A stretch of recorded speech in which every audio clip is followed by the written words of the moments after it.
Entry Night. Welcome to the Museum of Contemporary Art Detroit. My name is Jova, and I am a Ford Foundation Curatorial Fellow here at MOCAD, as well as the co-curator of the exhibition Crossing Night, Regional Identities in Global Contexts. This evening is one out of 4 public programs that we have in conjunction with the exhibition States of Flux. States of Flux is the public program series. And so tonight, for States of Flux, we're talking about the African diaspora, Detroit to the continent. If you have not already seen Crossing Night, I encourage you to check out the exhibition. It's right behind this wall. It's really amazing. And so, before we get into the conversation, I feel like I have to introduce our fabulous speakers and thank a few people. So first of all, thank you all so much for being here. I want to introduce Marsha Music. Marsha Music is a daughter of a pre-Motown record producer and grew up in Highland Park, Michigan, and lives in Lafayette Park, Detroit. She is a self-described primordial Detroiter and writes about the city's music and its past, present, and future.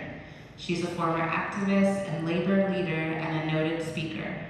She has contributed to a significant amount of Detroit narratives, including Untold Tales, Unsung Cities, an oral history of Detroit's African American community, the University of Michigan's Living Music Oral History Project, and Thanks for the View, as well as the HBO documentary on the Detroit Tigers. To the right of Marsha is Dabls. Dabls is an incredible artist and the founder of the MOCAD African Bead Museum, which houses 18 outdoor installations as well as the African Bead Gallery. Born of his own visual cosmology, Dabls' African Bead Museum is a quiet revolution that sparks a vital conversation with global and local audiences. Additionally, his studio work was featured in several exhibitions and key galleries and museums, including Wasserman Projects, the Russian Arts Gallery, and Cranbrook Museum. Dabls has been featured in articles for several magazines and is on the cutting edge of African diaspora conversations in the community. And then to my right is Bryce Detroit. Bryce is an Afrofuturist artist, jail activist, and pioneer of entertainment justice. As a cultural designer, he is a national award-winning music producer and curator. Through his pro-social practice, Bryce Detroit demonstrates the power of using music, entertainment, arts, and native legacies to preserve, produce, and promote new diasporic African cultural narratives and cultural literacies and cooperative neighborhood-based economies. Bryce Detroit is a 2019 New Museum Idea Cities Fellow and a 2017 Night Arts Challenge Award winner. Bryce Detroit is also selected as music curator and performer at the 10th Saint Etienne International Design Biennale, representing Detroit as a UNESCO City of Design.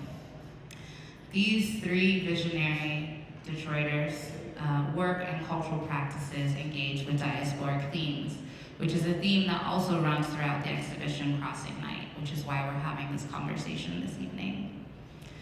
Before we begin the conversation, I feel like I should mention that I am not from Detroit, nor am I from the African continent.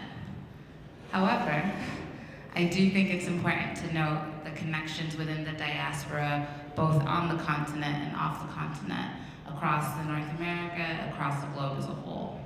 And so really we're here to really hear about what you all think about the diaspora and how it sort of relates to the work that's happening in Detroit.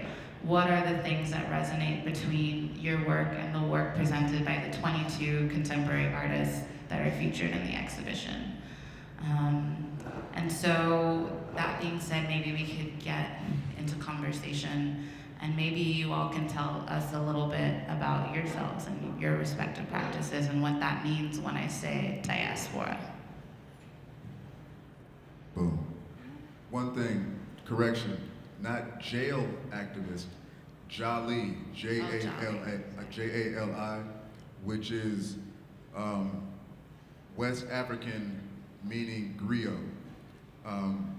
For some years, was calling myself like, yo, Bryce is a storyteller, Bryce is a griot, but even those words are not our own language. So recently was speaking with a sister, Imani Maad, shout out Imani, and was like, yo, you've been to the continent a number of times, what's our word for storyteller? She's like, Jali, boom. So that's just a quick correction. Yeah, thank you. So for me, we'll start here. Met Dabls, excuse me, like 10 years ago or so now, and at the time, the only points of identity in terms of like earth-based identity for me in America was Black. Dabls, going to the campus, my first interaction with him and with his space was, excuse me, helping to put up the African language wall. So I'm speaking to the Baba, and he says, don't call me Baba. Oh, boom. So the African language wall is an amazing installation that has these panels. It's like 28 different African languages, all beautifully, magnificently displayed on the face of this building on the campus. So my brother, rest in power, Kadiri Senefara, he brought me over there like, yo, Dabls needs help putting up this language wall. You down? It's like, yeah, whatever. I don't even know what that means right now. You know what I mean? So we get to the campus and just immediately taken aback. Well, actually, the first impression was like, oh shit, we've seen this before. We've passed these mirrors before and had no idea of the symbology that was actually on the buildings and what they represented. So it's like, boom, this place is familiar, hilarious. This is an actual place. Met Dabls. Dabls started doing Dabls, which is immediate, deep storytelling. And he say, in this hour's worth of, you know what I mean, story, one of the things that really resonated with me, he was like, yo, this is me as an African now interacting with materials in my environment, all to the point of demonstrating what does it mean to me to be an African now. So that shit was like, oh, boom, you're right. Like, yes, we say, some of us be like, yo, ancestors this, ancestor that. Some of us be like, yo, shout out the motherland and blah, blah. Yet, acknowledging that in America, because there's such an intention, a social, the way that the society is set up and the narratives that have been authored for the past, since 1776, there's a great intention to promote this narrative that the diasporic African in America, their experience begins in America. And they're this unique thing that started here. Just by Dabls saying, yo, this is me as an African, using materials to demonstrate what it means for me to be an African now, was like, of course, that's the language that I've been looking for. That's the connectivity. Like, it's one thing to even be like, yo, shout out Kemet and, you know what I mean, Hotep and all of that is very real. And it's very real to uplift these things and practice identifying aesthetically, and even like through fashion. But it's another thing to claim the ancestry by acknowledging you are an African. So for me, after that conversation, maybe like 6 months later, we felt this imperative, like, Bryce, you must create a point of identity for yourself that honors the fact that in real life, you were not born on the continent. You are indigenous, you're 4 generations indigenous to Detroit. Even though Detroit's not the name, you know what I mean, of this Anishinaabe territory, shout out First Nations, we are on Anishinaabe territory. But even though you're not from the continent, you're indigenous to this place, that means something, so you have to honor your indigeneity. At the exact same time, you know that you are a part of this vast, deep diaspora that has tens of millions of years worth of history, legacy, points of identity, lifestyle, and culture, which all exist outside of this one myopic colonizer narrative. So for me, it's like, all right, bet. Detroit Afrikan. Thank you. Marsha, do you feel like you can tell us a little bit about diaspora and what that means for you in terms of the context of Detroit? Well, I think for me, I would focus on the role of Detroit in the eyes of Southern Africans. I was privileged over 30 years ago to be the head of a labor union here in Detroit. And as president of that labor union, I came in contact with a number of people from various areas and walks of life. I was approached by trade unionists from Zimbabwe at that time who wanted to come here the group was from Namibia. And it was a group that wanted to have a group of trade unionists in the Southern African struggle to come here, miners. They were active in the mines of Southern Africa. And so that was one of my more significant interactions with this contingent who came here to Detroit specifically to make a connection between Detroit proletarians and working activists in Southern Africa. In more recent times, I've had the honor of sharing certain musical interests that I have. I am a writer, but my particular focus tends to be on music. And I write about music, and I write in particular about Detroit music. My website is Marsha Music, if I may shamelessly plug it right now, marshamusic.wordpress.com. And, okay, let's go all the way with it, okay, with the HTTP, okay? So, I write about music, and I was really privileged to have been introduced by Cheeto Johnson, an artist here, who's originally from Southern Africa, who wanted me to host or to be connected with a Zimbabwean woman musicologist by the name of Joyce Genje. And our meeting, she came here summer before this one, and our meeting and connection was just electric, because I don't often get a chance to be in Congress with particularly a woman who is doing very serious writing on music and is writing on the social and political aspects of music in their struggle.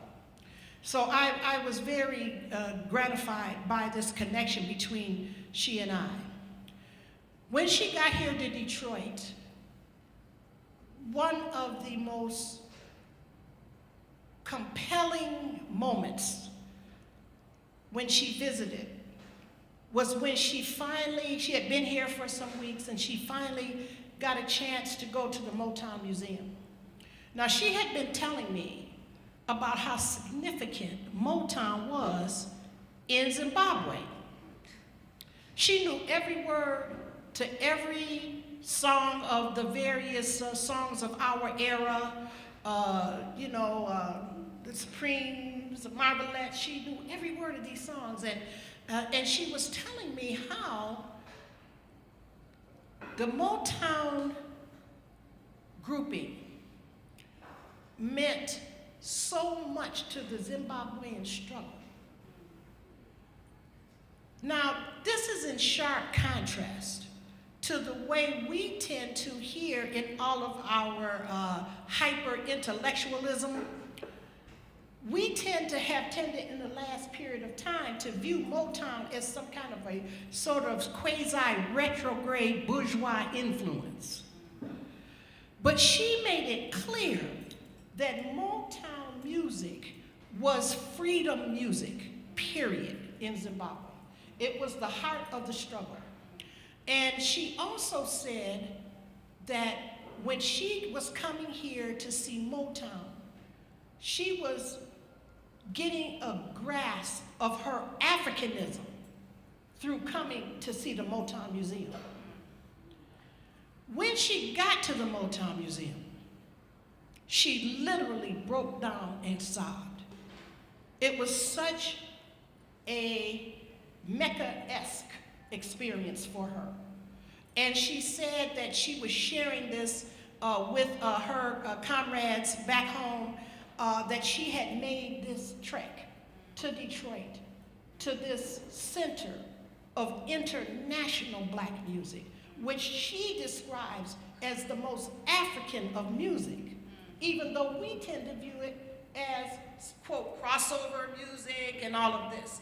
And so she, through that engagement with me, and that was really able to give me a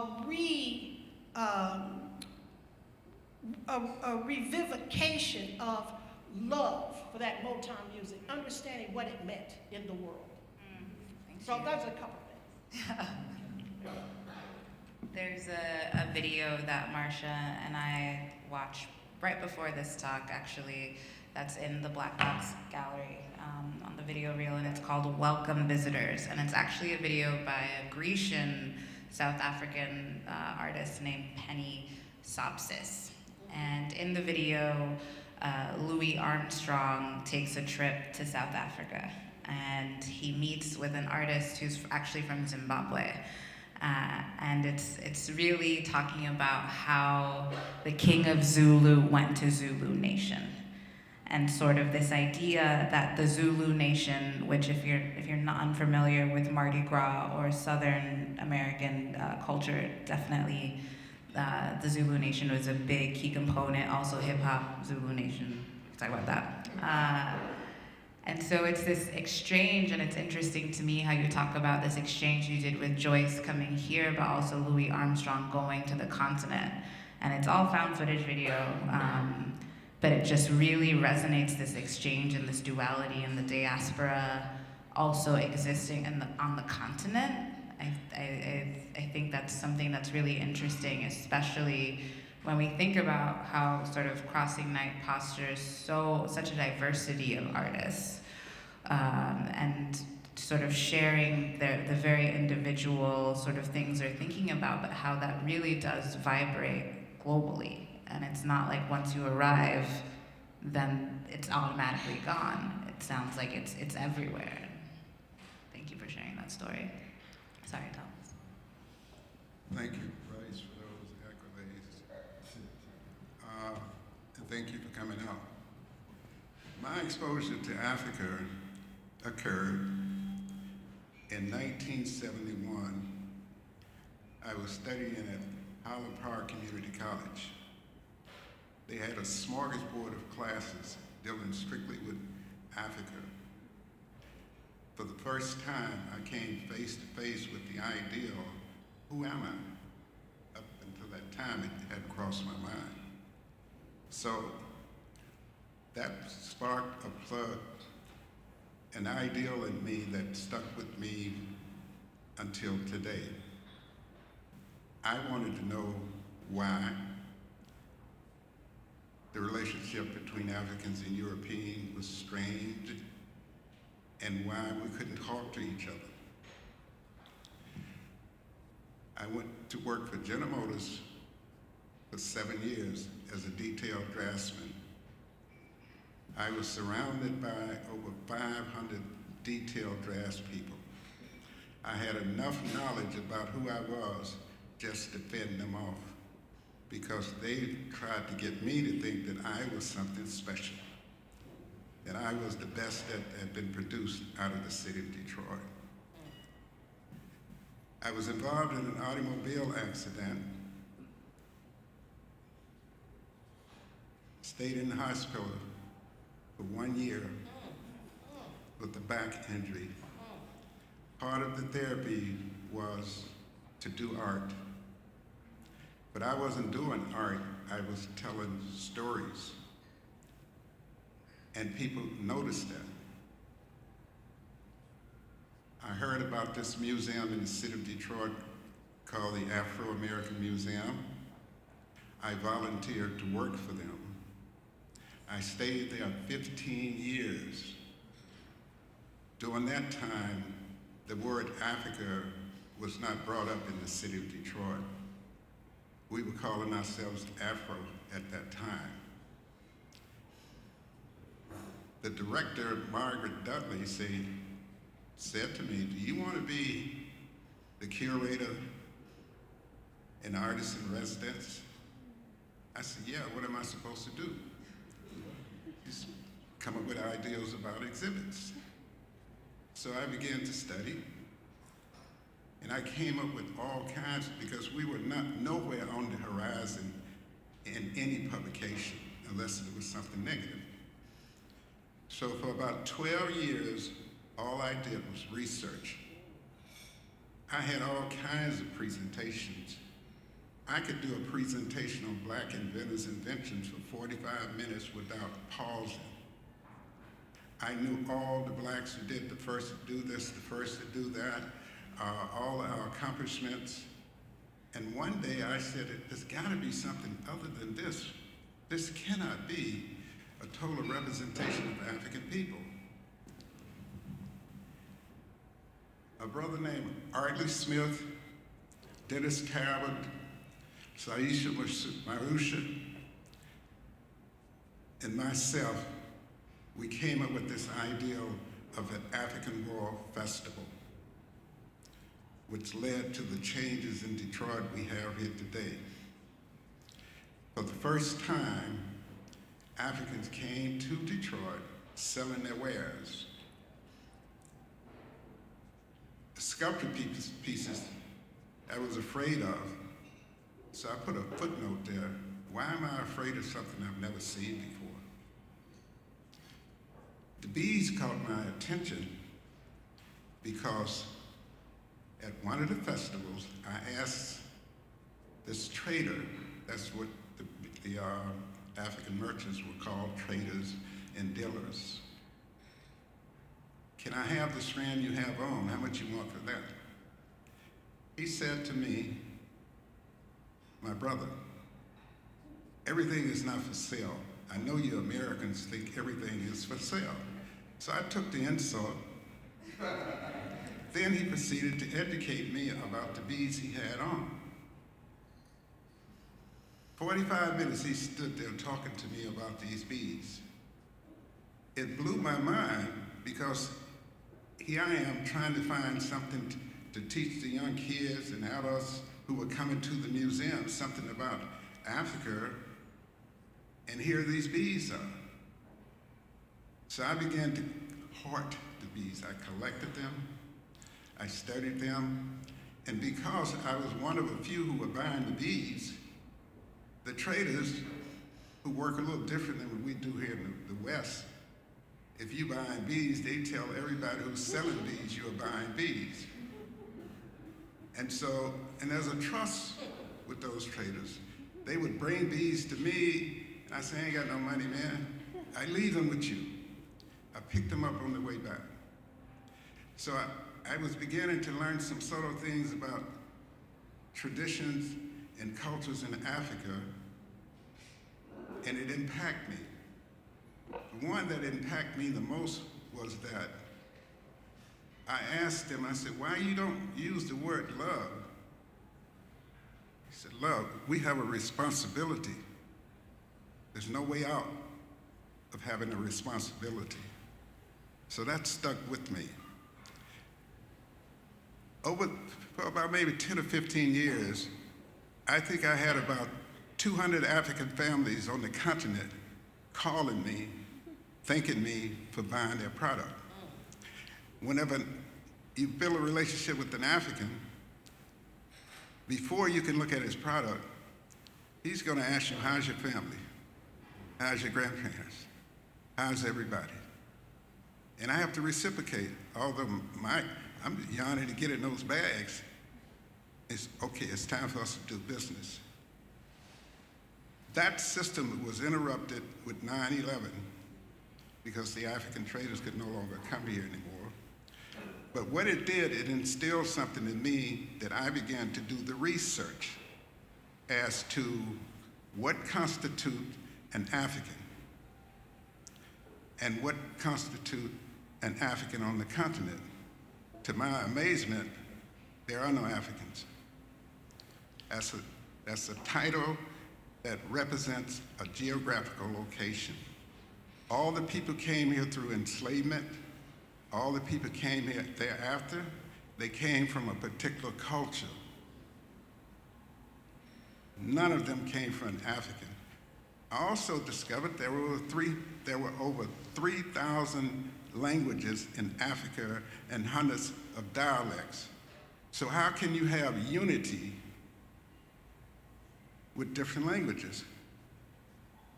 Languages, you just can't translate a language. You have to guess on what it is based on your own culture. So once the African traders started coming here, they began to identify me as being from Nigeria. And there was one thing happened. I discovered where the word diaspora came from. That was a word that Jewish people used to identify themselves all over the planet. So I said, okay, if that's their word, what are we? Did a little more research, and I discovered that African people were literally all over this world. There's not a place that you can go that we were not there.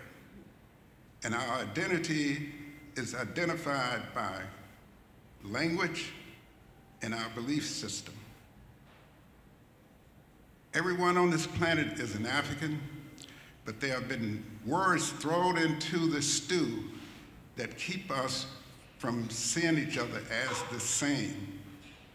If you go back 500 years, you do not have this concept of judging people based on their culture. You judge people by the things they made, by the qualities of their culture, trappings. So in 2000, after purchasing and studying about African material culture, which we know as African art, it became clear to me that African people didn't do art.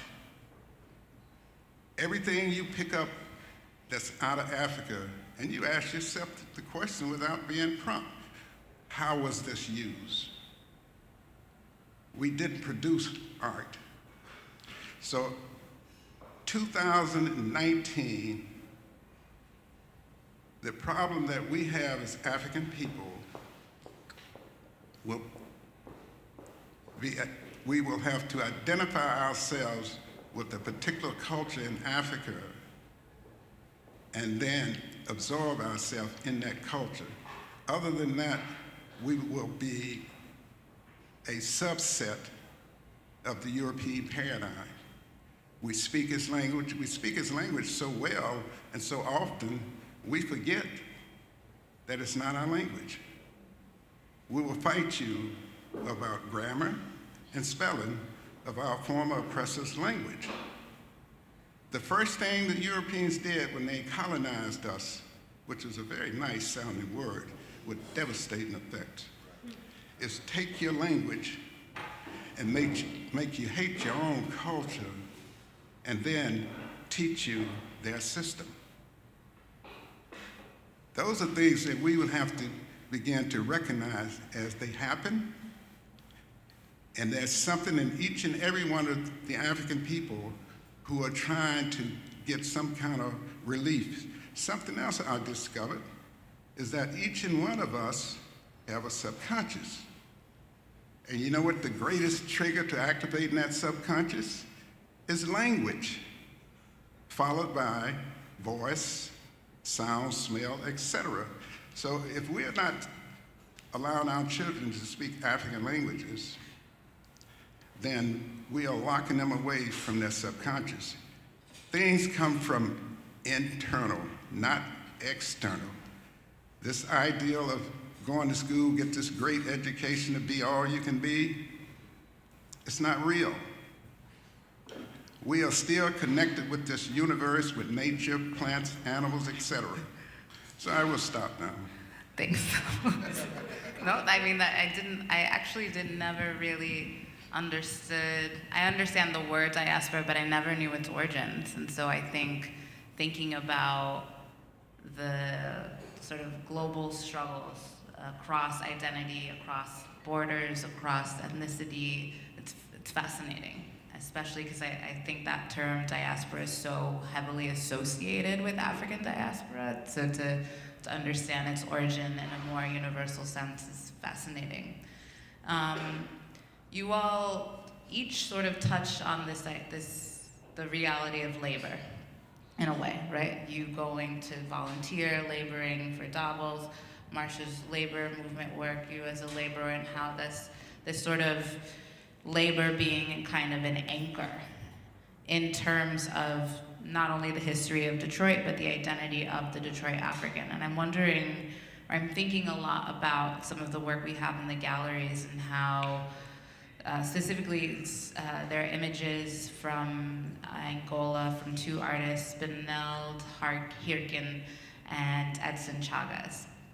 And Angola went through a 27-year civil war, and they both grew up during the war. And so they document or sort of address the notion of, or the realities of that devastation within their practice, Beneld using humor, Edson using documentary photography for the most part. And I'm curious as to where, dealing with labor, dealing with devastation, dealing with the realities of oppression within a US context, how that sort of has intersected or impacted the cultural identity of Detroit. Because it feels like the Detroit African is defining that Detroit cultural identity. So,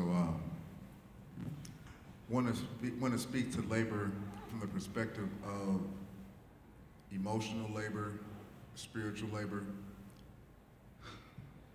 One of the peculiar circumstances that afflicts the diasporic African in America is growing up in an environment where you are socialized and conditioned with this very narrow range of self-identities. In those identities, they all have their origin story, their creation myth rooted in trauma and violence. So what happens when you're disconnected from points of ancestral identity, when you're disconnected from language, when you're disconnected from authentic representations of ancestral culture, then not only are there aspects of the subconscious of the brain that aren't activated, but in terms of emotional labor, we find ourselves being confronted with a white dominant society, political, socio-political, economic infrastructure, and those create these moments of harm, hurt, and trauma. And we have very few tools to be able to negotiate, deal with, process this shit, because it's like, this is your lot in life based on your origin story. So it renders a lot of folks unequipped to be able to do very real emotional labor, processing their experience here. So for me, as a record producer, which is one of the hats in my practice, the first iteration of my career existed in the corporate music space. My job was working with this boutique label as their chief production officer. So with the specialty in identity and lifestyle branding. So my whole job was to create their artist roster and develop these artists to be able to communicate specific points of self-identity and be able to use songwriting to put images in your imagination of what it looks like when they're thinking, behaving, acting, whatever. It was my time in that space that it became overwhelmingly clear, like this corporate entertainment infrastructure, this multinational machine is dedicated to promoting this particular range of self-identities.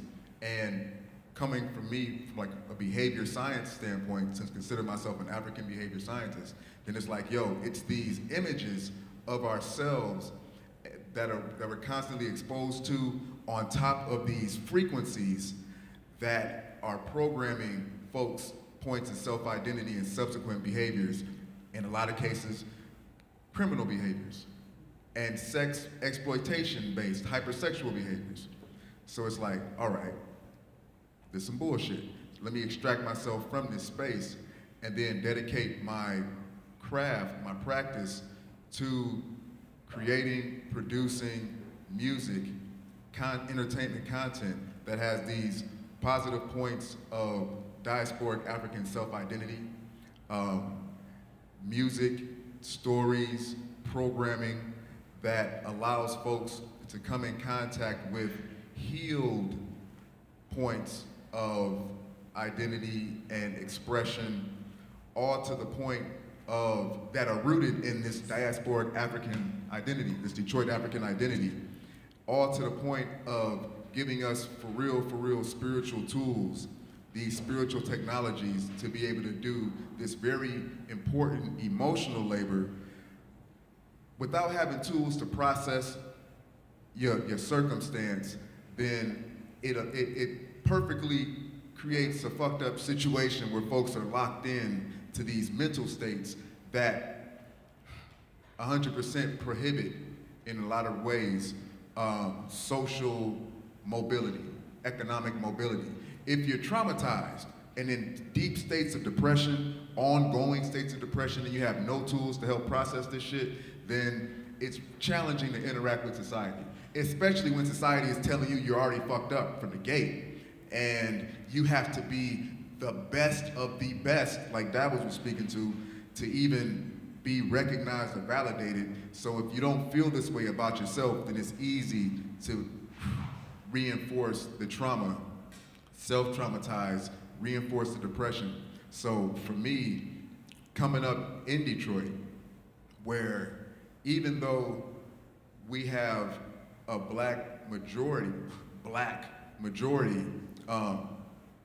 shout out some of Marsha's stories from years ago when she was telling me, really helping me to ground in the fact that even our black majority was manufactured. It was a result of the real estate industry having their sights set on developing suburbs because you had the expansion of the auto industry. So you have more auxiliary businesses that needed to set up, and they needed land because all the river property was taken up and all of the major parcels were already, you know what I mean? They were already accounted for in the city. So you literally had a demand for development, industrial development outside of the city. Well, we also need people to live in these places where these new industries are going to be developed. So you have these campaigns where black girls are holding strollers in predominantly white neighborhoods, and then a flyer comes out the next day, basically the niggers are coming. All as a mechanism to trigger people, to inspire people, provoke people to want to move. all that shit to say that our black majority was manufactured. Since 1701, there have never been policies on the books to support a majority black city. There have never been policies and legislation at whole, not never, shout out Coleman Young administration. You know what I mean? Because that was a real time, but in real life, that was a 25, 30-year blip. So growing up in Detroit, in this majority black city, yet highly segregated, hyper-racialized, still confronted with this same overarching narrative of the quote-unquote black condition. So it's like, yo, we need new points of identity, for real, for real. I think it's interesting, and we're slowly running out of time, so enthralled, sorry, it's okay. But there's what you're talking about in terms of generationhood, because I think there's something about legacy and generationhood that's definitely within this cultural identity, definitely something that I think globally we grapple with, this sort of disconnect. And the lead image for the exhibition is this young man with his fists in the air and the white mask. And that was done by an artist whose name is Musa, and he documents what they call freeborns. And so freeborns, for those of you who don't know, are people who are born after the legislative ending of apartheid in South Africa, which South Africa is still very segregated, as is Detroit. And so he goes out and he documents these young people who were born following 1994 in their nightlife, which is the way they get to freedom, or the way they feel free. And they talk about how there's this disconnect between the freeborns and the people, the elders, those who were born before 1994. So you and I would be considered elders, not freeborns. And sort of just thinking about that, I'm wondering, Marsha and Dabls, in terms of this notion of generationhood and the Detroit Afrikan, and sort of how does that, where do you see that going as people who have been here longer on this earth, and how has it shifted, how has it evolved? I feel like Bryce has done a lot in your work, your practice is so deep in it, as a younger person on this planet, and I'm just curious as to what you all have seen, how the evolution has happened. Because I do think it's interesting when somebody not of a time documents a certain time. So yeah, does that?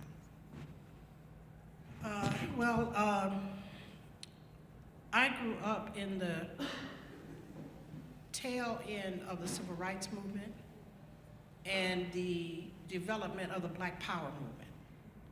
So my development was in between those two epochs. So in my earliest years, I grew up in what might be called the Tarzan acculturation. In my childhood, you know, our idea of Africa was Tarzan, and other unfortunate tropes of that ilk.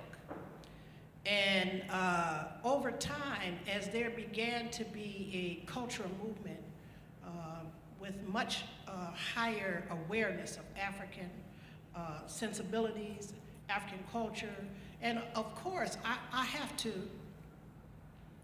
to disclaim a certain use of terminology.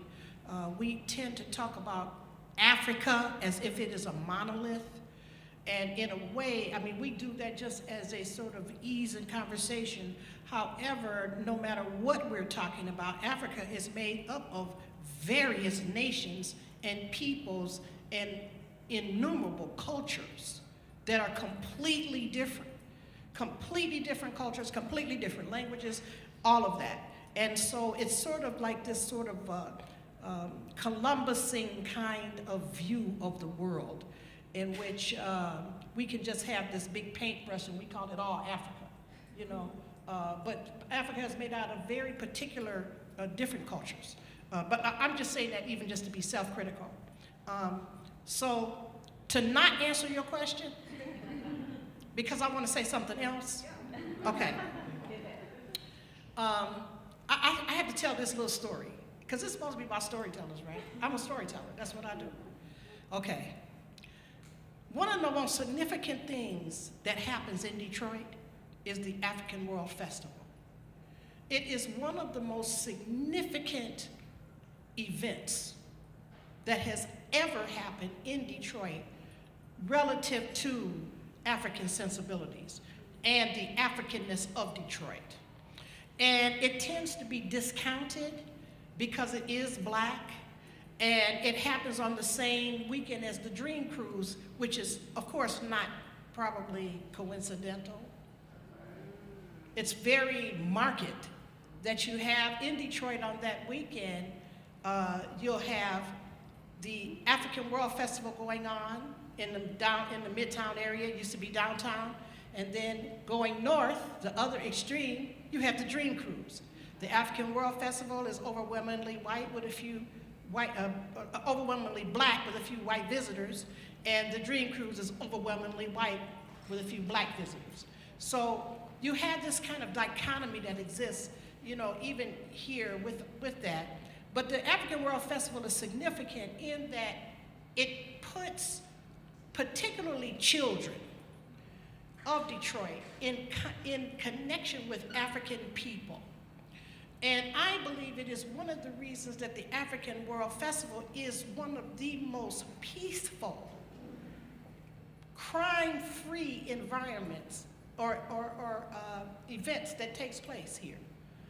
Because there is a certain spiritual discipline that takes place under the umbrella of these Africans who are here and who are witness to many of our African American foibles and foolishnesses.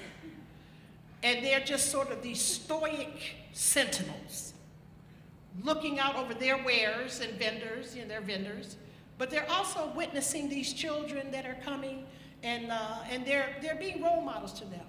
Now my story, that's all preface in the story, okay? I'm just happy because there's so many of you just sitting here. I couldn't believe anybody was coming tonight. I was like, who would come here? Look at it outside. I wanted to be home with Netflix, my own self. So I'm just happy to be here. I got an audience. So at the African World Festival over a decade ago, every year I would, I make friends with all the vendors, especially because I want a good deal on stuff, I know how to shop, I'm a shopper.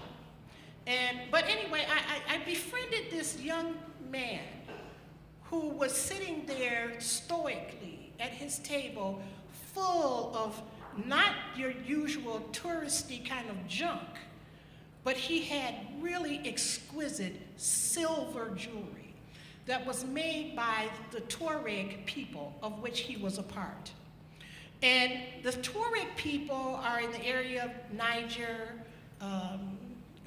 other areas in this sort of central area of Africa, and they are leathersmiths and silversmiths culturally.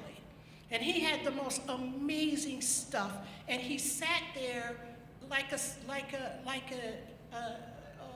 soldier with a giant blue turban on. They are called the blue people because the dye from the indigo that they dye their garments with comes off on their skin and gives their skin a blue cast.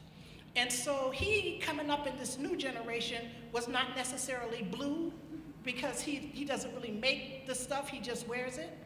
But he was sitting there and we struck up a conversation, and I was so fascinated by him and talking to him and all of that. So he and my, he was not connected with the regular circuit of the African World Festival because it's almost like a carnival or a circus that travels around the country.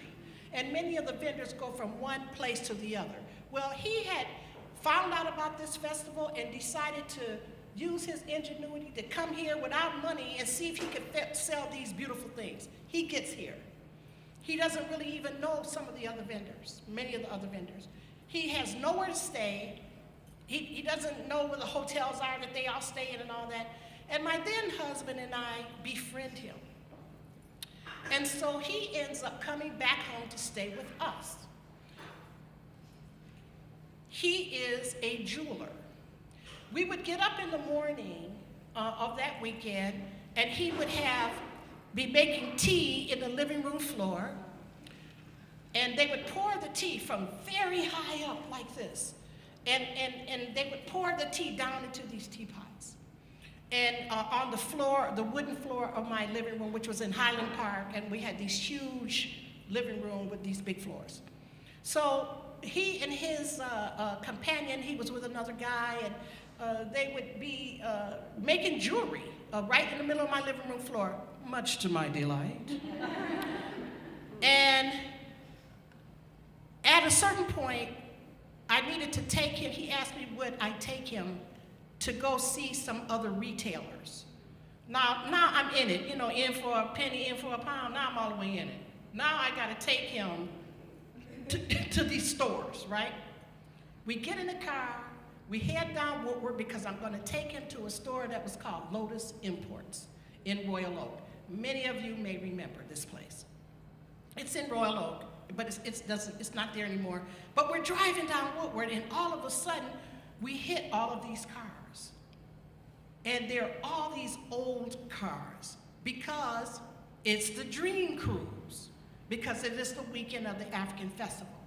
So the young man, his name is Malul, he is thunderstruck because he's in the middle of this phalanx of vintage cars and cars all over. It was just amazing to him, like, look at this, is this like this every day? Because he thought the Dream Cruise was normal.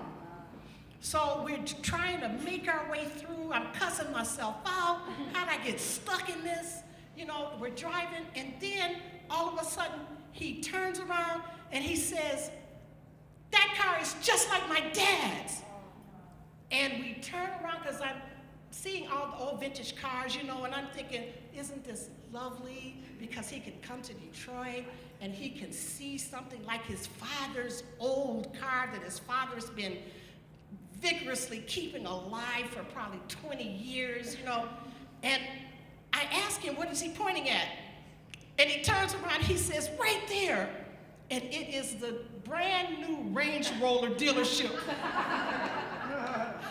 Because it turns out his father was actually a very wealthy cattle farmer. And that's all he drove, was Range Rovers. It was brand new Range Rovers. So, we have these connections that come from Africa. And I think at Dabble, who I have been friends with for over 30 years, well over 30 years. We'll leave it at 30.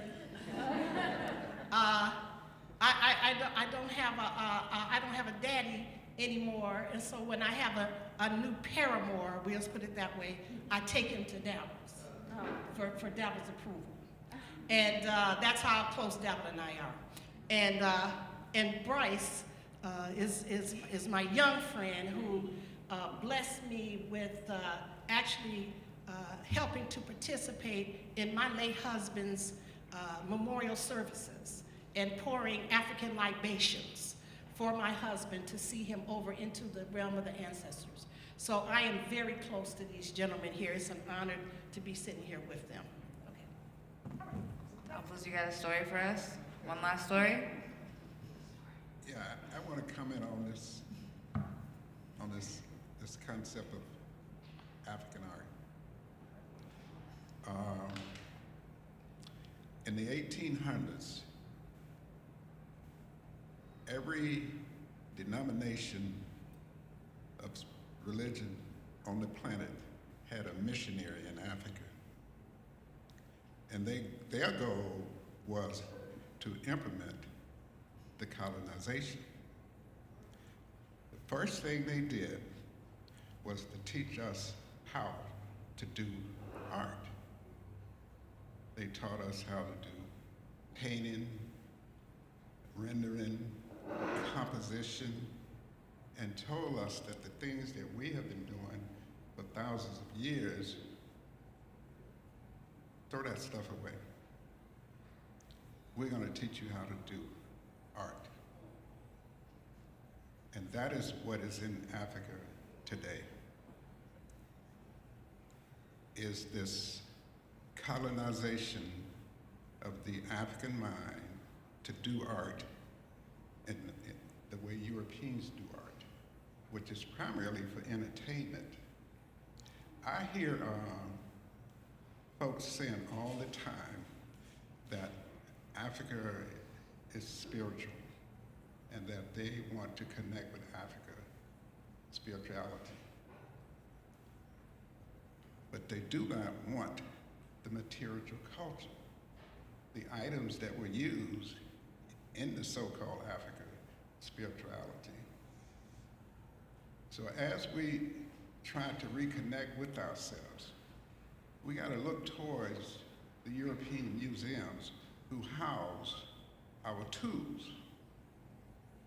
Africa was a system called animus. This is coined by the European, but it best described what we were doing. We had a close relationship with nature and plants and trees. We followed our partner. Nature's almost destroyed, and people are replanting trees because we think they have nothing to do with us. The planet is not balanced anymore because we didn't respect the other life form on the planet. When you go home, I want you to do some research on the latest discovery in the tree and its relationship to us. It's going to blow your mind. The tree has a heartbeat. It feels pain. It can calm us down. My ancestors said that when the Europeans first encountered them, and they looked at my ancestors as being a nut. And they classified us as being uncivilized, barbaric, and savages, because the relationship you see man engage in with animals today, we were doing that from the 1500s backwards. We have a responsibility to look at the other life form on this planet with respect. And once as African people, once you connect back to that system, guess what? Your subconscious is reactivated. And that's where all our information is stored, and that's for everyone in this room. There is no difference between the African and the European, only that which we have made in the 1500s. When the Europeans realized they had made a terrible mistake by enslaving African people, they didn't try to correct the mistake. They got rid of all the known knowledge about African people. And then that which they could not get rid of, they claimed it. We're looking at Egypt. They actually say that's theirs. At one time, they claimed Ghana, Zimbabwe, Egypt,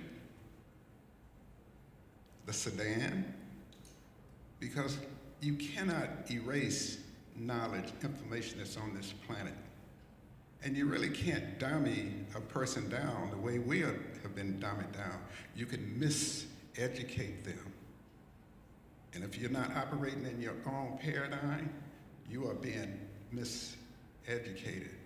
That is why it looks like every African in this country appears to be moving in a circle, going nowhere, but improving this country tenfold. Without the African mind, the train would not exist. Without the African mind, the automobile would not exist. Without the African mind, the computer would not have done the things that it has done.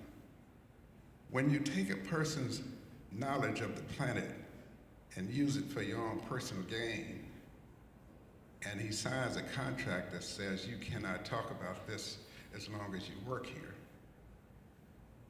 That's not right. Here we are now, a subset with no cultural identity in this city. We're literally mimicking and assimilating what Europeans are doing in the art world today. We don't want to admit it. That's why I set out in 1998 to build something that could counter the greatness of everything that the European has invented. It's sitting over there on West Grand Boulevard in Warren, and people literally from all over the world coming to look at it and take pictures, because it's dealing with things out of nature, iron, rocks, wood, and mirrors. Until we begin to connect back with what African people have put on the planet, we will be forever following in the footsteps of Europeans. So that means we are not advancing. Y'all have pretty much destroyed this planet and blaming everybody else. You will say in a minute, they killed all the animals on the planet. We have not been in control of this planet for 500 years. So we didn't do it. We didn't kill all the trees, took all the animals' habitat. I'll stop. Thank you all so much. We are over time, so I don't think we can do questions the way we would usually, and I'm so sorry about that, unless there's something truly burning. Oh my God. Is it a question or a comment? Question. Okay. There's a lot of talk online between the dysphoria of, I guess, younger generation, people from Africa, and African Americans now. They've been saying that people. Okay. They've been saying that people of African American descent do not have a culture. I just wonder what you would say to that, because it doesn't seem true to me. Culture, which is a European concept based on observation of people on the planet, which says that in order to have a culture, it means you can use that same definition and apply it to everyone on the planet. You know what they came up with? Language and creation myth on how you got here. If you don't have those two things, you don't have a culture. Look it up in the, from Lucid to Language, whatever that guy who wrote that book. It's in there. When you look to a different source for information to define what is happening with us as people, you cannot look into entertainment and culture. You gotta look to the field of paleoanthropology. If someone was to go to the White House to speak before Congress, they're not going to get someone from the entertainment community. They are going to get someone from the field of paleoanthropology, because that's what they do. All this other stuff we're supposed to be doing that represents culture, that's your heritage. That's just what you do to make ends meet. If you don't speak your own language and acknowledge how you got here, you're doing something else. Boom. Question, young lady? We'd love to jump on that too. So for me, as a behavior scientist, culture equals the internal self-image, self-identity, and then the subsequent behaviors that flow from that point of identity. So the statement, African Americans don't have culture, for me it's like, yeah, unfortunately, a lot of African Americans do have culture. They have this image of themselves on the inside. It just so happens that it comes from a colonizer's narrative. And then the subsequent behaviors that flow from that tend to be assimilated. Assimilating into the quote-unquote American experience, and then there are for sure class implications that are associated with that. On some super real shit though, in the 21st century, it even coming out of the 20th century, coming out of the 19th century, because of how much destruction, violence happened on the continent, there are a lot of our diasporic family that may have a geographic connection to a place, yet the self-image that exists inside of them is still one that comes out of their colonizer's narrative. And then the behaviors that flow from that are these behaviors that do not associate, no longer associate with their place as a resource. They feel disconnected from it spiritually. They feel disconnected from it economically. You have a lot of our family on the continent who aspire to come here. And Tupac, like they love the fact that they rep in hip hop, you know what I'm saying, in American culture. So it's a very dynamic conversation. One of the things for me though is practicing holding all of these peculiarities, navigating the contradictions together without judgment on either side.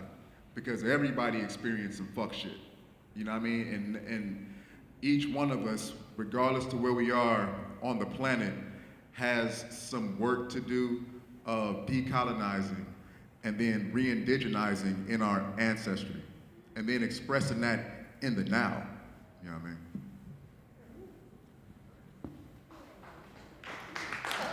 Thank you all so much. Thank you. I feel like I just witnessed something that it feels historical in this room. So thank you all. Thank you all for being here. Please say hi to our panelists. And then just to really quickly shout out that next week, Thursday, we're having another States of Flux talk. That's gonna be with Michael Stone Richards, Samantha Knoll, and Kenneth Montague, as well as Larry Mensa, and it's gonna look at Black Artists Cultural Archive. So please come out to that, and a special thank you to our sponsors and our folks at Stamps, UMISH, for supporting us tonight. Thank you.